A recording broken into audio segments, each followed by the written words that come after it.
that's going to make things, how can I say this, a bit tricky.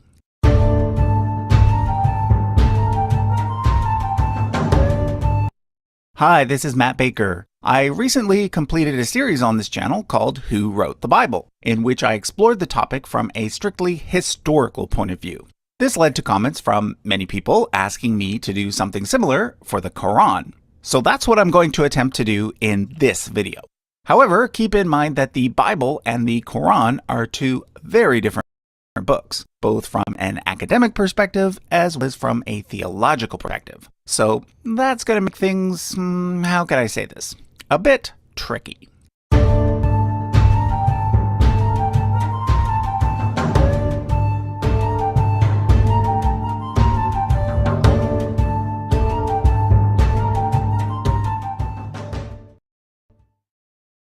First of all, you have to understand that the Quran is not simply the Muslim equivalent of the Bible. If you want to make a more accurate comparison, it would be better to say that the Quran is the Muslim equivalent of Jesus.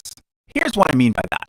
Both groups believe that God revealed himself to humans in many different ways during ancient times. However, Christians believe that God chose to reveal himself in a final, universal way through the New Testament, but through the person of Jesus. So, for Christians, the Bible is not the ultimate revelation, it is the story of the ultimate. While Muslims also believe that God chose to reveal himself in a final, universal way, but not through Jesus. For them, Jesus was just another human prophet, as was Muhammad. Muslims believe that the final, universal revelation was not a person, but rather a written text, the Quran. So for Christians, the Bible is important, but it is not as important as Jesus. For Muslims, it's the reverse. Muhammad is important, but he is not as important as the Quran.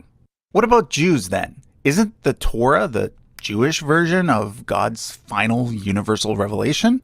Well, no, because for us Jews, there is no such thing as a universal revelation. According to Judaism, the Torah was meant for the Jewish people only, not for all of humankind. So Jews don't actually have anything that's the equivalent of either Jesus or the Quran. Now, there's another major difference between the Bible and the Quran that must be made clear. This chart represents various ways in which a religious text can be viewed, ranging from 100% divine authorship to 100% human authorship. For Muslims, the Quran is all the way over here. They believe that their holy book was literally dictated to the Prophet Muhammad, word for word, by God, via the angel Gabriel. Very few Christians or Jews view their scriptures in this way. Although a very small minority believe something along those lines, the vast majority would simply say that their holy books were inspired by God, meaning that both God and human authors played a role. Now, when it comes to how big of a role that God played versus how big of a role that the human authors played, there are several different positions. Some lean towards inerrancy, meaning that although humans wrote the books in their own unique styles, God made sure that they contained absolutely no errors, whether scientific or historical. Others lean more towards infallibility, meaning that while the Bible's overall message is trustworthy on matters of faith and religious practice, the authors were obviously limited by the scientific and historical understandings of their time. Now, even though I am a Jew, also a theist, I would actually place all works of religious literature all the way over here. But I would like to make it clear that my position is a minority one. Most Jews and Christians would fit into the inerrancy or infallibility categories, with the more conservative types leaning towards inerrancy and the more liberal types leaning towards infallibility. However, the main point I want to make through all of this is that the Muslim view of the Quran is very different than the average Christian or Jew's view of the Bible.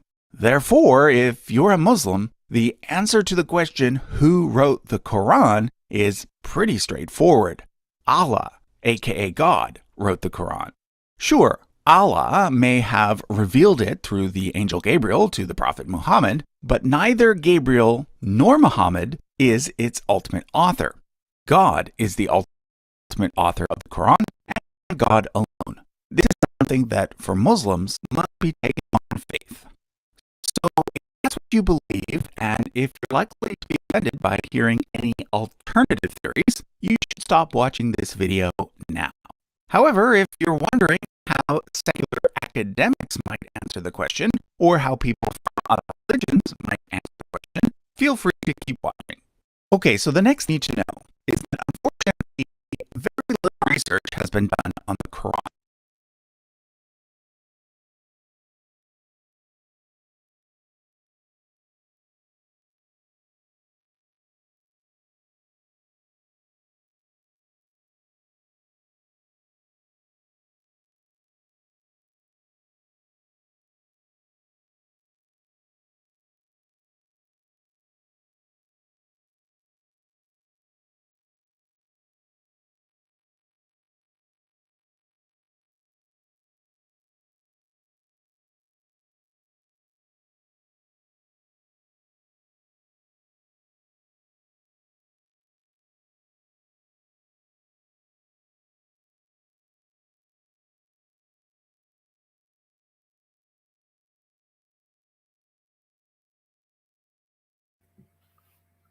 Nous avons un petit problème technique.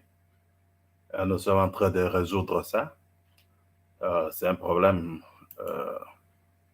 L'Internet est en train de bloquer, mais on va débloquer ça dans quelques secondes pour que nous puissions continuer avec notre émission Qui a écrit le Coran? Puisque les musulmans nous disent beaucoup d'histoires là, mais on a trouvé que au cours des âges, ceux qui nous disaient non, mais on ne comprenait pas. From a text criticism perspective. When it comes to the Bible, we've got lots of research going back hundreds of years. But when it comes to the Quran, not so much. Therefore, keep in mind that Oui, c'est l'Internet. Everything I discuss from this point forward is far more tentative and hypothetical than what I discussed in the Bible episodes. But before we get into the possible sources for the Quran and who compiled, I want to tell you a little bit about how the Quran is arranged. Unlike the Bible, which is divided into many different books, the Quran is really just one book. It does have divisions called surahs, but surahs are more like chapters.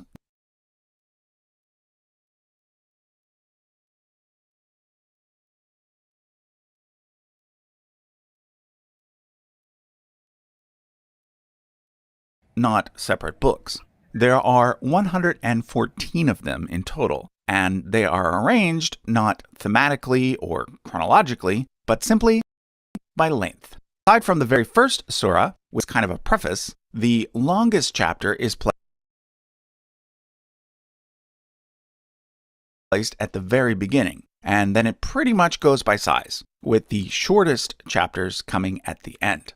The only other major way to divide the Quran is by dividing it into the Meccan surahs and the Medinan surahs.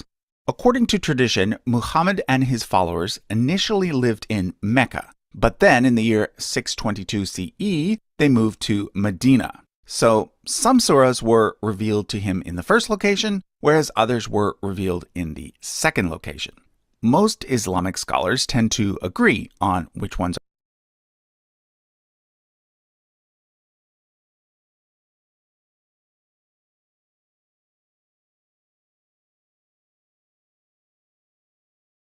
which, and in fact, there is even a generally agreed upon list in which every surah is ordered from first to last. So, for example, chapter 96, called Al-Alaq, is considered to have been the first revelation. Traditionally, this event is dated to the year 609 CE. On the other hand, chapter 110, called An-Nasr, is considered to have been the last revelation, being given to Muhammad in the year 632, just a few months before he died.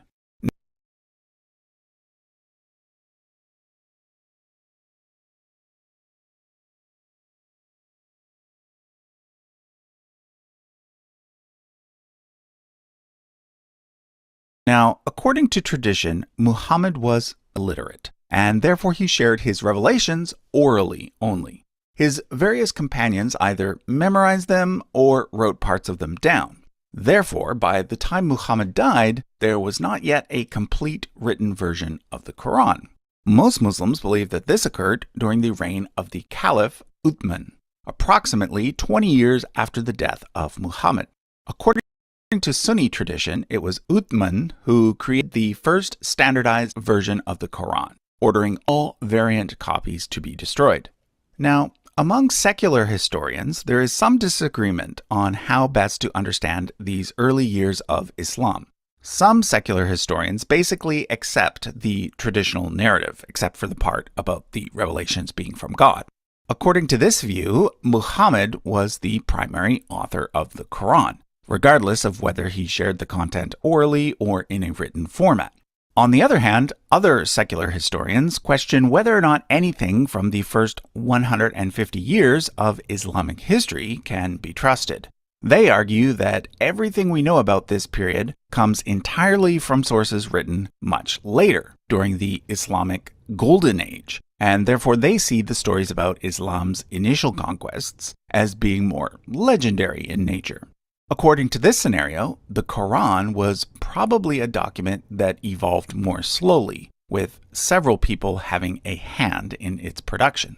Personally, I lean more towards accepting the traditional narrative, again, except for the divine revelation part. This is because we have several non-Islamic references to the Prophet Muhammad that date to just a few years after his death. We also have a partial manuscript of the Quran, known as the Sana'a manuscript, that dates to around the year 670. This indicates that the Quran can be traced back very close to Muhammad's lifetime. However, something else that the Sana'a manuscript seems to indicate, though, is that there were probably several slightly different versions of the Quran in existence during the early years of Islam. If you want to learn more about the Sana'a manuscript, Al-Muqaddimah just released a video about it today, so be sure to check it out. I'll leave a link at the end of this video. The final thing I want to address is the sources that were used by Muhammad in the creation of the Quran. Obviously, for a Muslim, there is no such thing as the sources for the Quran. There is only one source, and that source is Allah. But for a secular historian, Muhammad must have gotten his material from. So, from where did he get it? The important thing to remember here is that Muhammad lived in a world in which Judaism and Christianity looked quite a bit different than they do today. A lot of people assume that when Muhammad showed up, there were people called Jews, there were people called Christians, and then because of him, there were now people called Muslims. Three nice, neatly divided groups. But this was not the case. For example, the Talmud, which would go on to become the authoritative text for rabbinical Judaism, was only recently completed. It was finished around the year 500 CE, just 70 years before the birth of Muhammad. So there was likely still quite a bit of diversity among Jews, especially in faraway places such as southern Arabia and Ethiopia. And the same was true of Christianity. As I mentioned in my video on the Gospels, there were initially many different Christianities, and it took many centuries before the dominant version stamped out all the other versions, which it considered to be heresies. Remember, although it started in the 1st century CE, Christianity didn't really take off until the 4th century CE, when it became the dominant religion of the Roman Empire. It would thus have been around the 4th and 5th centuries, not too long before Muhammad, that the so-called heretical version of Christianity might have shifted to places outside of Roman influence. Places like, Arabia. In other words, it's not hard to imagine that Muhammad would have come into contact with various different types of Christians and Jews, and that the types of Christians and Jews that he came into contact with were the ones that were outside of the mainstream. For example, there once existed a group called the Ebionites that fit somewhere in between Judaism and Christianity. On the one hand, they accepted Jesus as an important prophet and saw him as being the Messiah. But on the other hand, they rejected his divinity and continued to follow Jewish laws, such as not eating pork. Sounds a lot like Islam to me. As far as we know, the Ebionites had mostly disappeared by the time that Muhammad came onto the scene. However, there were likely still groups around that had been influenced by them, groups that then perhaps went on to influence Muhammad. So now that you understand the general situation, let's get down to some specifics. If you're familiar with the Bible and then start to read the Quran, you'll definitely notice some similarities. Many of the same characters show up, and even some of the same stories are told. However, some of the stories are quite different. For example, sometimes there is information missing, and other times there is information added. If you watch our video about the Islamic Prophet's family tree, which I'll link to in the description, you can find out more about what these similarities and differences are. One thing that is clear is that Muhammad did not copy directly from the Bible. In other words, there are no sections of the Quran where the text matches perfectly with text from the Bible. It's more like he heard someone summarize a biblical story, and then he in turn summarized it using his own words. But what about all the extra information, the various details that are not found anywhere in the Bible? Well, let's look at several examples. The first is a story about Abraham. In the Quran, in Surah 21, Abraham smashes his father's idols during his youth in Babylon, and then is thrown into a fire by the king as a punishment. But God saves him, and he survives unharmed.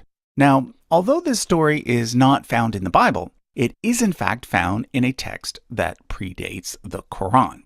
It comes from a commentary on the book of Genesis written by a rabbi sometime between 300 and 500 CE. So it's certainly possible that Muhammad was familiar with the story.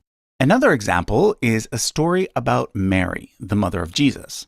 In the Quran, in Surah 19, Mary comes across a palm tree while she is pregnant.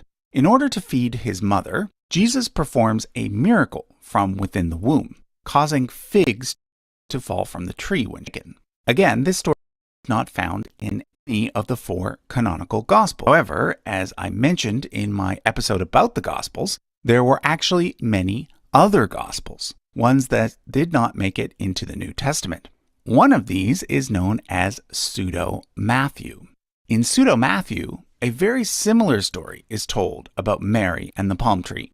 The only difference is that in Pseudo-Matthew, the palm tree actually bends its branches so that Mary can reach the figs. Now, Pseudo-Matthew was written around the same time as Muhammad lived, but in a very different location. So I think it's unlikely that Muhammad got the story directly from Pseudo-Matthew, or that Pseudo-Matthew got it directly from Muhammad. What's more likely is that this was simply a well-known story that was floating around at the time, and that both authors were familiar with it.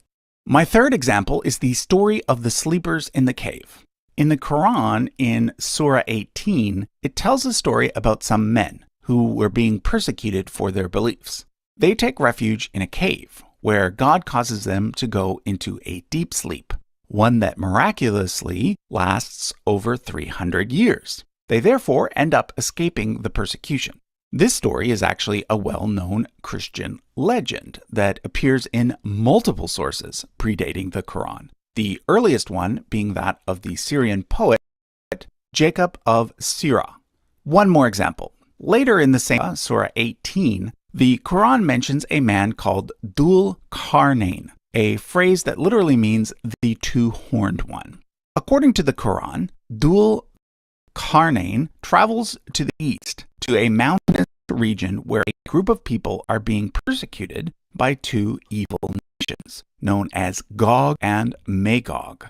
He helped them by building a giant wall to keep Gog and Magog at bay. This story is very similar to a well-known legend about Alexander the Great that was very common in ancient times. In fact, Alexander the Great was often depicted as having horns, hence the name Dhul Qarnayn, the two-horned one. What all of these examples show is that the Quran includes many stories that can be found in other texts that existed at the time when it was created. So not only did the Quran use the Bible as a source, it also used Jewish commentaries, Christian apocryphal literature, and even sources that contain stories about pagan heroes. In other words, the Quran was very much a product of its time. Let me put it this way. If a person were to go back in a time machine to the Middle East in the year 600 CE and randomly collect a bunch of stories that were popular at the time, that collection would likely look very similar to the contents of the Quran. Of course, the Quran also includes commentary on those stories and theological lessons, so even if one doesn't see the Quran as being a word-for-word miracle sent from God, one can still see it as containing valuable insight.